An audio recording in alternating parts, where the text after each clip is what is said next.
Welcome to English Podcast. Hello, listeners.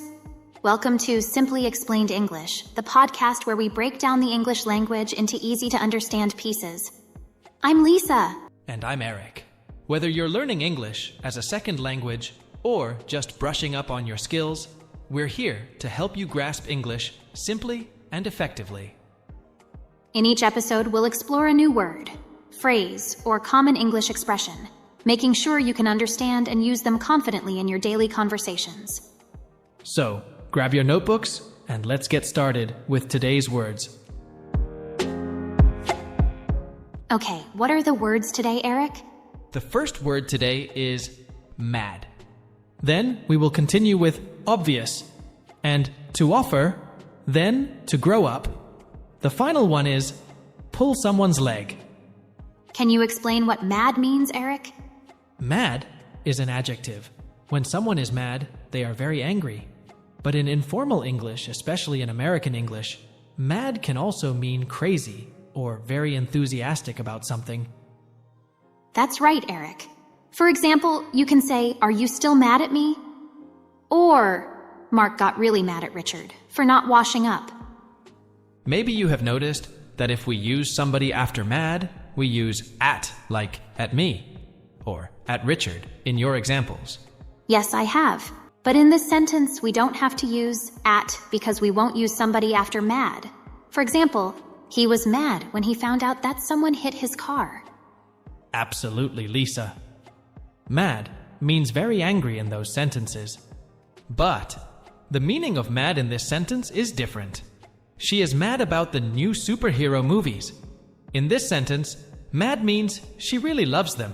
She's very enthusiastic. Yes, and it's important to note that when you use mad about, it usually means being enthusiastic. Now let's listen to a sample dialogue using the word mad.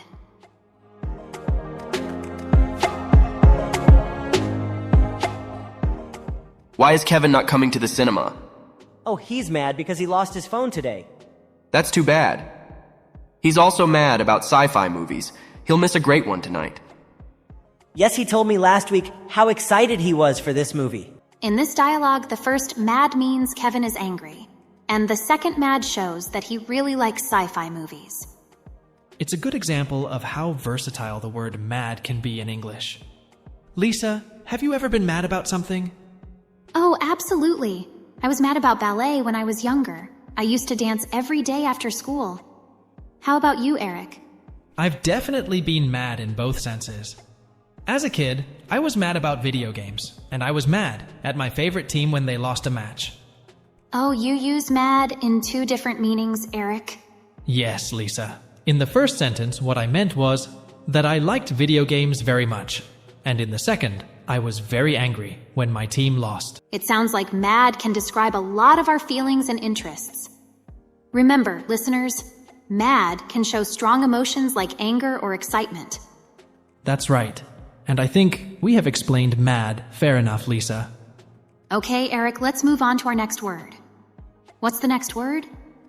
The next word is obvious. Obvious. Obvious. Obvious is an adjective. When something is obvious, it means it's very clear or easy to understand or see. If you say the answer is obvious, it means the answer is very easy to find or understand. Another example is, it was obvious he didn't study for the test because he couldn't answer any questions. This means it was very clear he didn't study because of his wrong answers. Those are good examples. You know, sometimes we use obviously as an adverb, like saying, obviously she's the best player on the team, meaning it's very clear she's the best. Or, we obviously need more help, meaning it's very clear we need more help. Useful examples, Lisa. Now, let's use obvious in a sample dialogue to understand it better.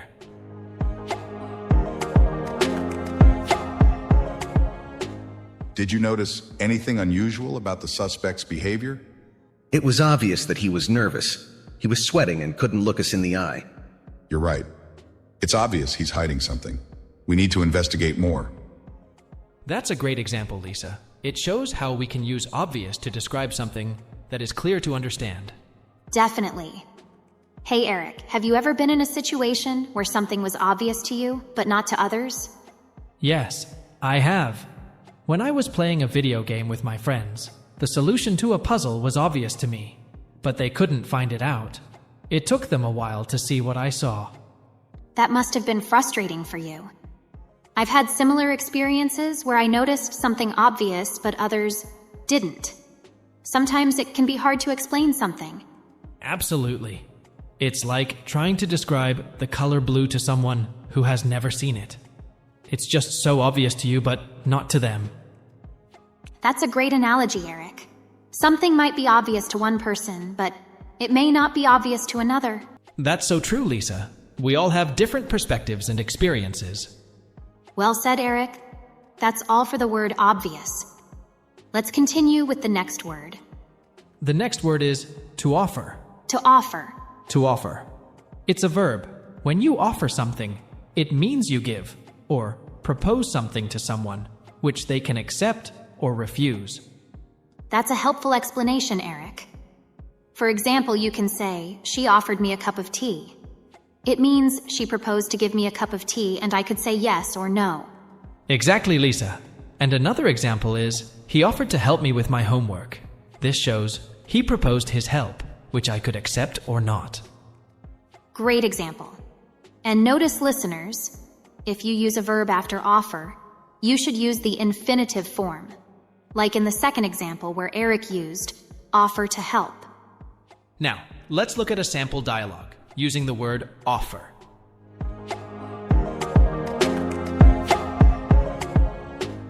Did you hear about the new job opening at the library? Yes, I did. I'm thinking about applying. That's great. I can offer to prepare your application before you send it. That would be fantastic. Thanks for offering. It is a useful dialogue. It shows how to use offer in a dialogue. That's right, Lisa. Offering something can be a kind way to show support or friendship.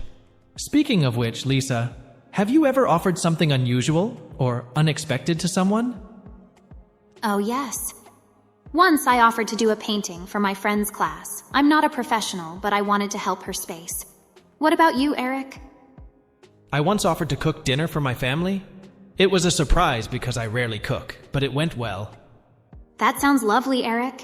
It shows how offering can also be a way to share new experiences with others. Remember, listeners, you can offer help, a gift, or even an experience, just like in our examples. I think we have explained to offer fair enough. Let's move on to the next word. The next word is to grow up. To grow up. To grow up. It means to become older and more mature, both physically and mentally. That's right, Eric. When you grow up, you change from being a child to an adult. For example, when I grow up, I want to be a teacher. Here's another example. My parents always tell me to act more responsibly now because I'm growing up. Sometimes people also use it to tell someone to act more maturely. Like saying, stop being silly and grow up. Good examples, Lisa. Now, let's have a sample dialogue to show how we can use grow up in a conversation.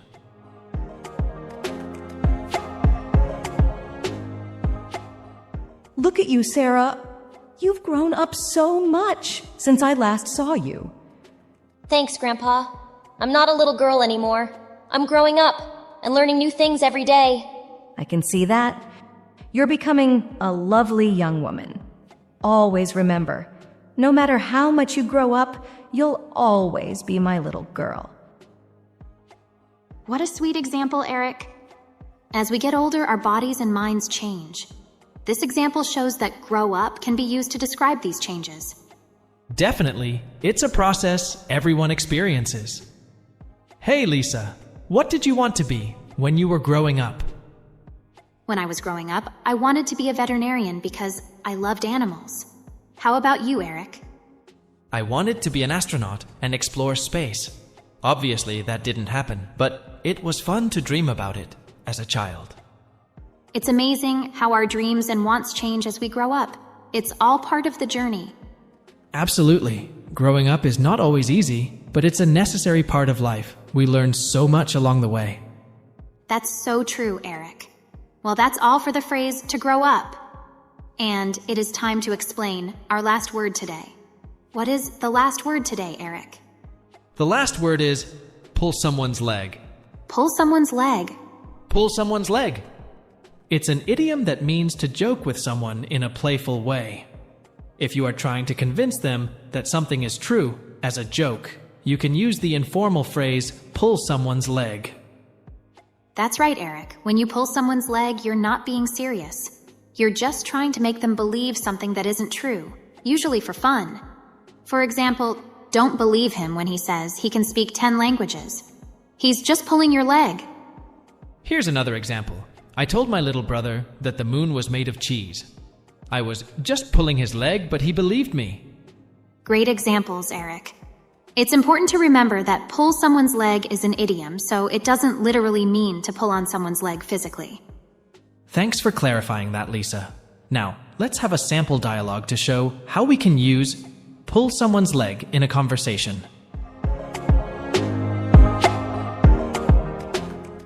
Hey, Mary, did you hear that our boss is going to give everyone a huge raise? Really? That's amazing. No, I'm just pulling your leg, April Fools. Oh, John, you really had me going there for a second. I should have known you were pulling my leg, especially on April Fool's Day. That's a great example of how pull someone's leg can be used in a playful way, especially on a day like April Fool's Day. Definitely. It's a fun way to joke around with friends and family. Hey, Lisa, has anyone ever pulled your leg?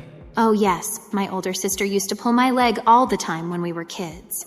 She once convinced me that I could fly if I rode a carpet. That's hilarious. Did you actually try it? Yes, I did. But the carpet did not fly, but I learned not to believe everything my sister told me. That's a good lesson. It's important to know when someone is pulling your leg and when they're serious. Absolutely. It's all about understanding the context and the person's tone of voice. Well said, Lisa. And that wraps up another episode of Simply Explained English. Thanks for joining us today. We hope you found our explanations helpful and clear. Don't forget to subscribe to our channel so you never miss an episode. We love helping you improve your English, one podcast at a time. If you have any questions or topics you'd like us to cover, please send them our way. We're here to help you learn. Until next time, keep practicing, and remember, we're just an episode away if you need help understanding English simply and effectively. Bye, everyone. See you in the next podcast. Welcome to Simply English Explained, the podcast where we make learning English fun and easy. I am Eric. And I am Lisa. Whether you're just starting your English journey or looking to enhance your language skills, you're in the right place. We'll provide sample dialogues to show you how these words are used in everyday conversations, making learning English easy. So, if you're ready to simplify your English learning experience, let's get started. Okay, Eric, what are the words today? The first word today is whole. Then we will continue with to convince and to refuse. Then to get over. And the final one is to cut the chase. Okay, let's start with our first word, Eric. The first word is whole. Whole. Whole. It's an adjective that means all of something, the full amount, or all part of something. That's right, Eric. For example, you can say, I ate the whole pizza by myself. This means you ate all parts of the pizza. Nothing was left. Exactly, Lisa. Another example is, she spent the whole day reading her favorite book. This means she read all day, not just part of the day. Good examples, Eric. Sometimes we also use whole with the to talk about something specific, like saying the whole city celebrated the festival. It means everybody in the city joined the celebration. Now let's use whole in a sample dialogue to understand it better.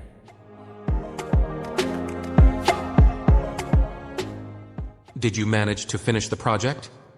Yes, I worked the whole weekend on it. Now it's done. The whole weekend?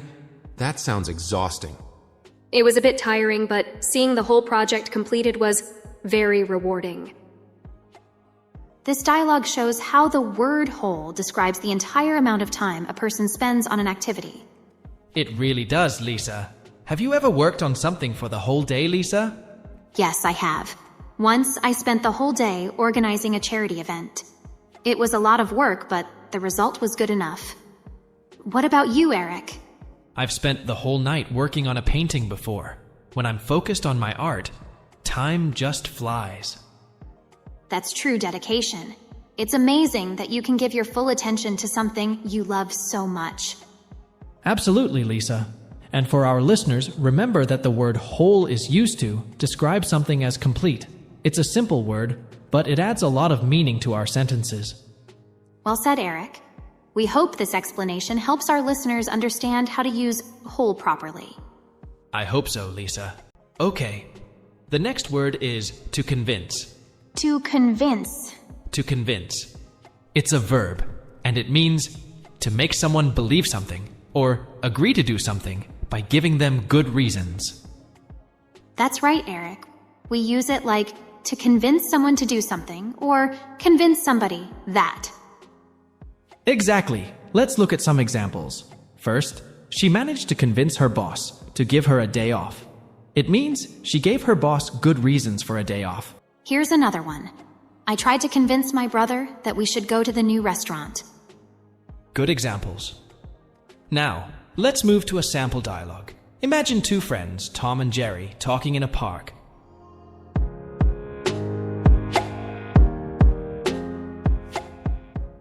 I'm not sure whether to join the music club or not. I don't really have much time. But think about it. It's a great chance to meet new people and learn guitar. That sounds interesting, but I'm still not convinced. You'll also get to perform at the club events. Doesn't that sound exciting? Okay, you've convinced me. Let's sign up together. Great dialogue. Tom managed to convince Jerry by talking about the advantages of joining the club. Yes, and he used the word convince effectively twice. Now, Eric, have you ever had to convince someone about something? Oh, all the time. I had to convince my sister to watch the latest superhero movie with me. I told her all about the special effects and the exciting plot. That sounds like a good strategy. When we want to convince someone, we usually explain the good points clearly. Definitely. What about you, Lisa? Have you ever convinced someone recently? Yes, I convinced my friend to start a fitness plan with me. I told her how it could improve our health and even our mood. Those are some convincing reasons indeed. So, we can see how important it is to give good reasons when we want to convince someone. Absolutely. And that's our word, to convince. Try using it when you need someone to believe you or agree with your ideas. Okay, Lisa. I think we have explained convince fair enough. Let's move on to our next word. The next word is to refuse. To refuse. To refuse. It's a verb that means to say no to something or someone, not to accept something. That's a good explanation. For example, you can say, he refused to go to the party because he was tired. This means he decided not to go because of his tiredness.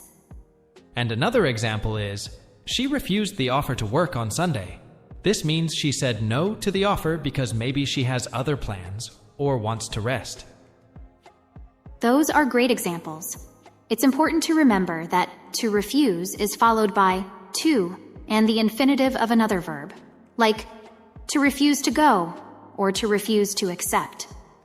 Now, let's listen to a sample dialogue using to refuse.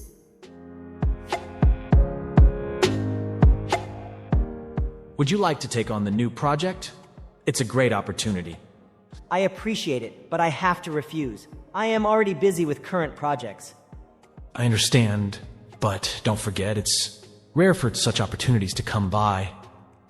I know that, but I must refuse to overwork. Perhaps in the future, I'll be more available. This dialogue shows a respectful way of using to refuse in a professional setting. It's about knowing your limits and setting them. Exactly, Eric. It's also about communication and making clear decisions. Have you ever had to refuse something because you were too busy, Eric? Yes, I once had to refuse an invitation to a concert because I had an important meeting early the next day. What about you, Lisa? I had to refuse to help organize a community event last month because I was moving to another place. It was tough, but sometimes, you have to choose. It's not always easy, but sometimes we have to put ourselves first and refuse things that aren't good for us. That's so true, Eric. The important point is to learn how to refuse things politely and firmly. For our listeners, remember that it's okay to refuse things sometimes, especially if they are not good for you or make you feel uncomfortable. Well said, Lisa. To refuse is a powerful word that allows you to express your decisions clearly. We hope our listeners have understood what it means. Agreed, Eric. Let's continue with the next word. The next word is get over. Get over. Get over. It is a phrasal verb and has two meanings. First, it can mean to recover from something, like an illness or a difficult situation. Second, it can mean to overcome or fix a problem or a task. So, for the first meaning, you could say, he finally got over his cold. That means he was sick, but now he is okay. The second meaning might be something like, she managed to overcome her fear of heights. She has a fear of heights, but now she does not. Exactly, Lisa. Now, let's dive into a sample dialogue. Imagine two students, Lucy and Ben, talking on a college campus.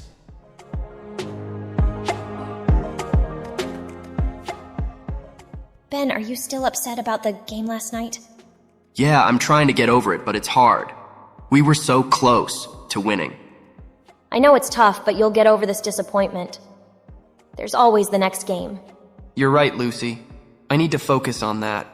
In this dialogue, Ben uses get over to express his effort to recover from the disappointment of losing the game. It shows the first meaning. That's a great example. Ben shows that getting over emotional challenges can take time. Now, Eric, have you had to get over something recently? Actually, yes. I had to get over my fear of public speaking. I practiced a lot and gradually got over it. That's impressive.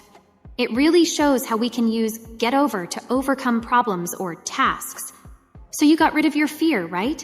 Yes, Lisa. I don't have a fear of heights now. How about you? Have you had to get over anything lately? Well, I recently got over the flu. It took a while, but I feel much better now. It's good to hear you've recovered, whether it's illness or other problems.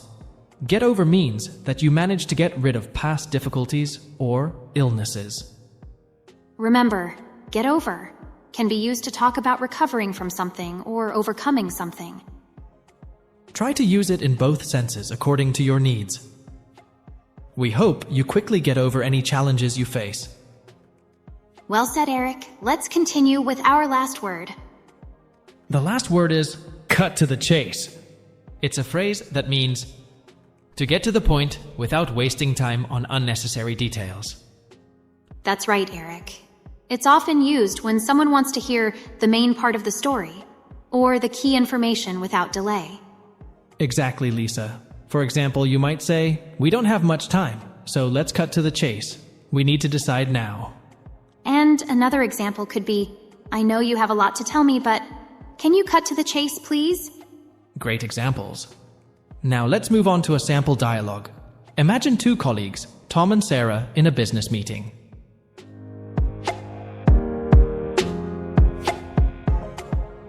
So I've been thinking about how to improve our project and...